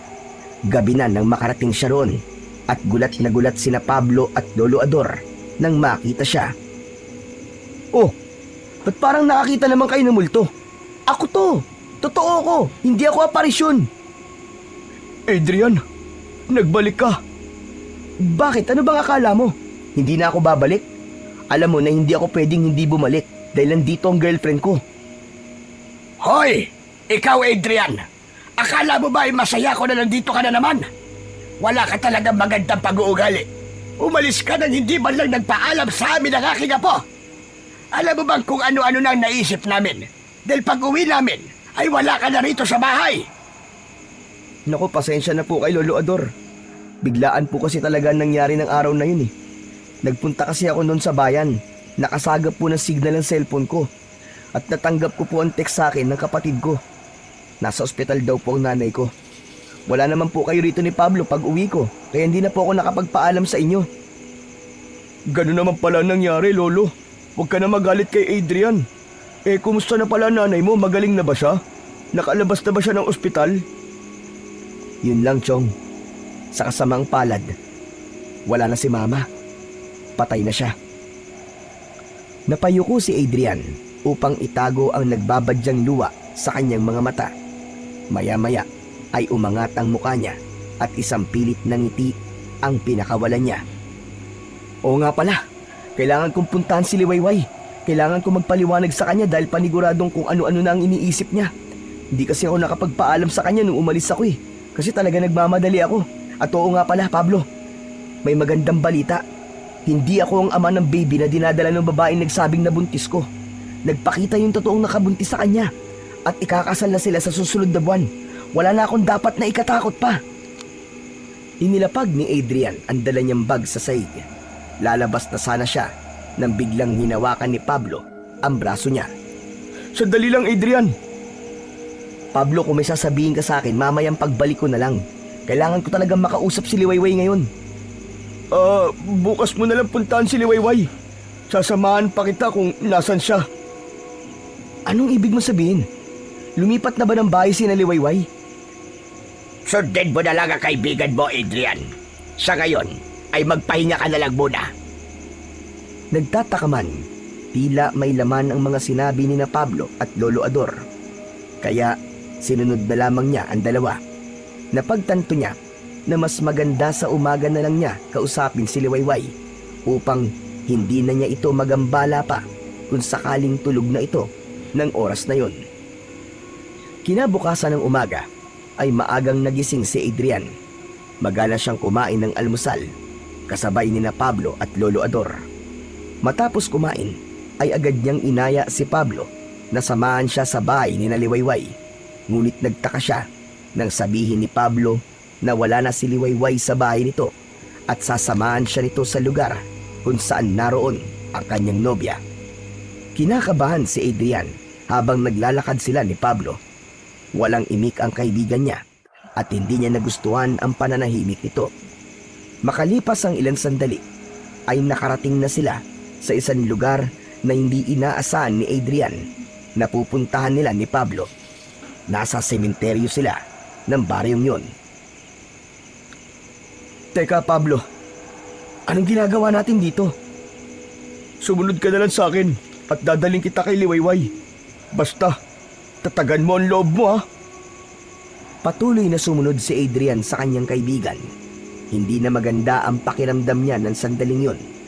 Huminto si Pablo sa tapat ng isang puntod na may lapida na nakasulat ang pangalan ni Liwayway. Nanginig ang buong katawan ni Adrian. Napaluhod siya sa lupa at sumabog ang luha niya habang hinahaplos ang malamig na lapida. Bakit? Ano nangyari, Pablo? Ano nangyari kay Liwayway? Nung umalis ka nang walang paalam, ay hindi lang kami ni Lolo Ador ang nag-alala sa'yo. Mas sigit na nag-alala si Liwayway sa'yo. Araw-araw siya nagpupunta sa bahay para tanungin kung bumalik ka na. Wala naman kaming maibigay na sagot sa kanya kasi hindi rin namin alam kung bakit ka biglang umalis eh. Nang sabihin ko kay Liwayway na baka nagpunta ka sa Maynila, ay nagdesisyon siyang puntahan ka roon. Tsaka sa maampalad, nahulog sa bangin yung sinasakyan niyang bus at isa siya sa mga nasawi. Tuluyang napahagulgol si Adrian sa kanyang nalaman. Hindi siya makapaniwala na sa loob lang ng ilang buwan ay dalawang importanteng tao sa buhay niya ang nawala. Una ay ang kanyang ina at ang pangalawa ay si Liwayway. Kasalanan ko to. Kung nagpaalam lang sana ako sa kanya ng maayos, ay hindi niya maiisipang magpunta sa Maynila. Hindi sana siya na aksidente. Kasalanan ko to! Kasalanan ko to! Wala kang kasalanan sa nangyari, Adrian. Hindi natin kontrol ang mga mangyayari.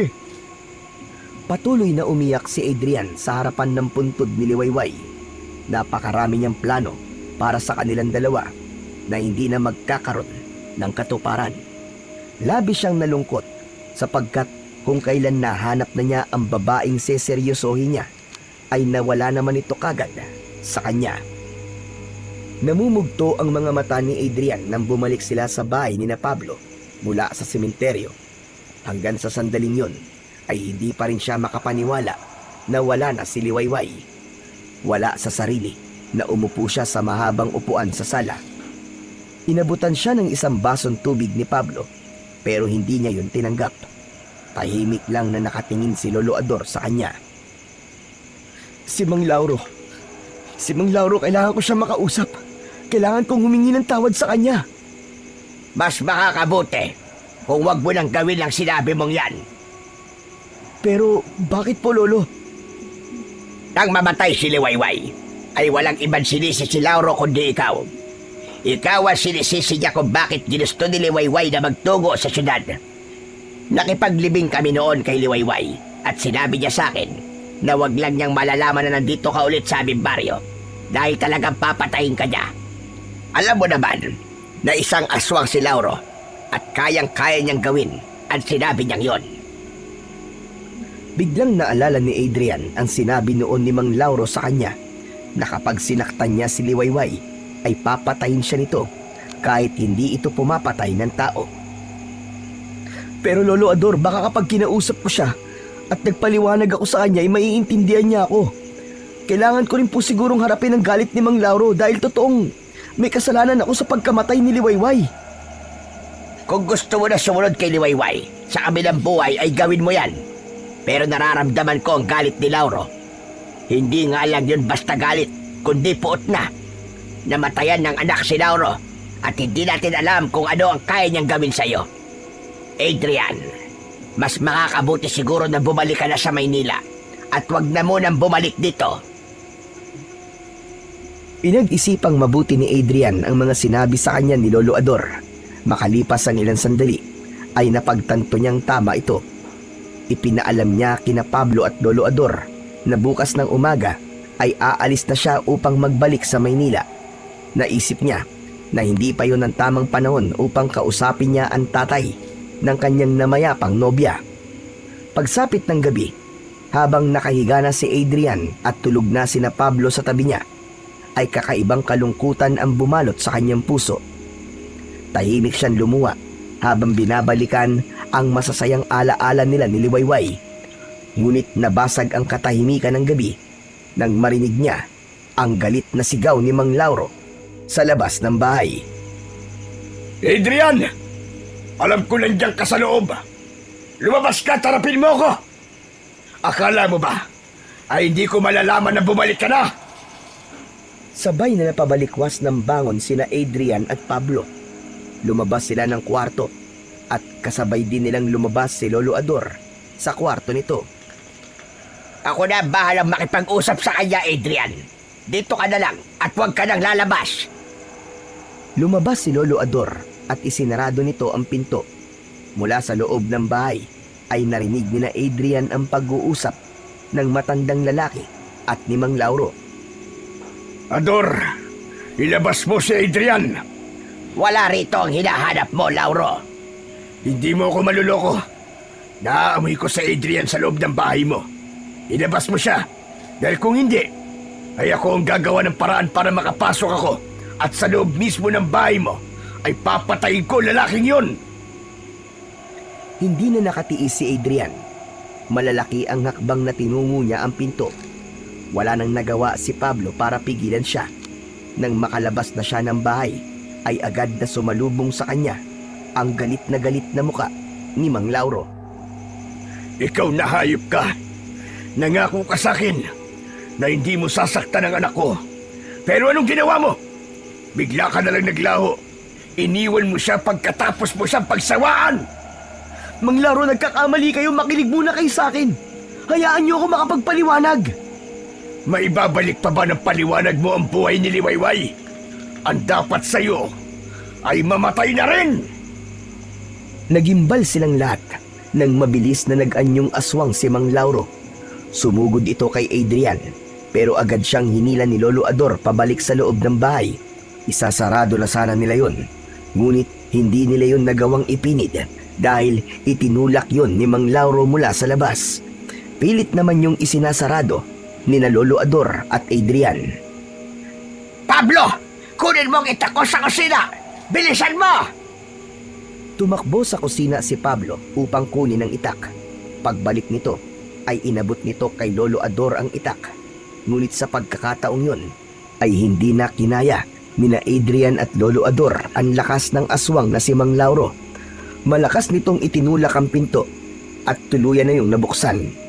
Napahiga sina Adrian at Lolo Ador sa sahig. Sinunggaban ni Mang Lauro si Adrian at nang pumaibabaw ito sa kanya, ay itinaas nito ang matutulis nitong mga kuko. Isinangga ni Adrian ang kanyang braso. Napasigaw siya nang maramdaman niya ang malalim na pagbaon ng mga kuko ng aswang sa kanyang balat. Sisiguraduhin ko na hanggang sa impyerno ay pagsisisihan mo ang ginawa mo sa anak ko! Sasakmalin sana ni Lauro si Adrian, pero bigla itong tinaga ni Lolo Ador sa likod. Malakas na napasigaw si Mang Lauro at dumagundong sa apat na sulok ng bahay ang sigaw nito. Malakas na sinipa ni Lolo Ador sa muka ang aswang. Umalis si Mang Lauro sa ibabaw ni Adrian upang harapin ang matandang lalaki. Sunod namang kumilos si Pablo na dala ang isang garapon ng asin. Walang tigil nitong sinabuyan si Mang Lauro. Nalapnos ang balat ni Mang Lauro at napaatras ito habang sumisigaw. Agad namang nilapitan ni Lolo Ador si Mang Lauro at nang akmang tatagain ng matandang aswang, ay mabilis na hinawakan ni Adrian ang kamay ni Lolo Ador. Wag, Lolo Ador! Huwag mo siya papatayin! Kung hindi niyo ako papatayin, ay ikaw ang papatayin ko, Adrian! Isasama ko na rin ang matandang lalaki na yan! Tinignan ni Adrian si Mang Lauro diretso sa mata nito. Nagsimulang malaglag ang luha niya. Mang Lauro, hindi ko po gustong mamatay si Liwayway. Nagmamadali po akong umalis doon dahil nasa ospital po nanay ko. Totoong mahal ko po ang anak nyo. Hindi po ako babalik dito kung hindi ko siya mahal. Pero kung ang kamatayan ko magiging dahilan para gumaan ang kalooban nyo, sige, patayin nyo na ako ngayon. Pero wag niyo na pong idamay pa sina Lolo Ador at Pablo. Maniwala po kayo. Mahal na mahal ko po ang anak nyo. Mahal na mahal ko po si Liwayway. At gaya nyo, ay sobra rin po ako nasasaktan sa pagkawala niya. At kung talagang iniisip niyo na may kasalanan ako sa nangyari sa kanya, patawarin niyo po muna ako sana, bago niyo ako patayin. Matapos magsalita ni Adrian, ay unti-unting bumalik sa pagiging tao si Mang Lauro. Walang tigil ang pag-agos ng luha nito habang matiin na nakatingin kay Adrian. Marahang tumayo si Mang Lauro at walang imik na lumabas ng bahay na yon. Napaluhod si Adrian sa sahig. Napahagulgulo siya. Kahit walang sinabi si Mang Lauro sa kanya bago ito umalis, ay naramdaman niya ang pagpapatawad nito. Pagsapit ng umaga, ay umalis na si Adrian sa baryo ni na Pablo at bumalik siya ng Maynila. Dala ang alaala ni Liwayway. Kusang nagbago si Adrian at simula noon ay hindi na siya nanloko pa ng babae. Ipinagpatuloy niya ang kanyang buhay at nag-focus siya sa kanyang trabaho upang kahit paano ay sandali niyang makalimutan ang pagkawala ng babaeng pinakamamahal niya na si Liwayway. Makalipas ang 3 taon, muling pumasok ang pag-ibig sa buhay ni Adrian. Isang babae ang muling nagpatibok ng kanyang puso. Nang magpakasal sila, ay hindi niya kinalimutan na imbitahan sina Pablo at Lolo Ador. Ayon sa dalawa, matapos ang gabi na umatake sa kanila si Lauro, ay umalis na ito sa baryo at walang nakakaalam kung saan ito nagtungo. Masayang namuhay sina Adrian at ang kanyang asawa sa Maynila. Hindi nagtagal ay binihiyaan sila ng isang anak na babae na pinangalanan niyang Liwayway. Nang ito ay binyagan, ay inimbitahan niya sina Pablo at Lolo Ador dahil na rin sa pangako nila sa isa't isa na kung sino ang unang magkakaanak ay magiging ninong ng kanilang anak. Ikinuwento niya rin sa kanyang asawa ang tungkol sa babaeng inibig niya sa baryo na anak ng isang aswang. Naintindihan naman ito ng asawa niya. Lalong humanga ang asawa niya sa kanya dahil sa pagiging totoo nito. Naging maayos ang kanilang pagsasama kasama ang kanilang anak at nabuhay sila na puno ng pagmamahalan at pangunawa sa isa't isa. Nagtutulungan upang abutin ang mga pangarap nila sa buhay para sa kinabukasan ng kanilang mga magiging anak.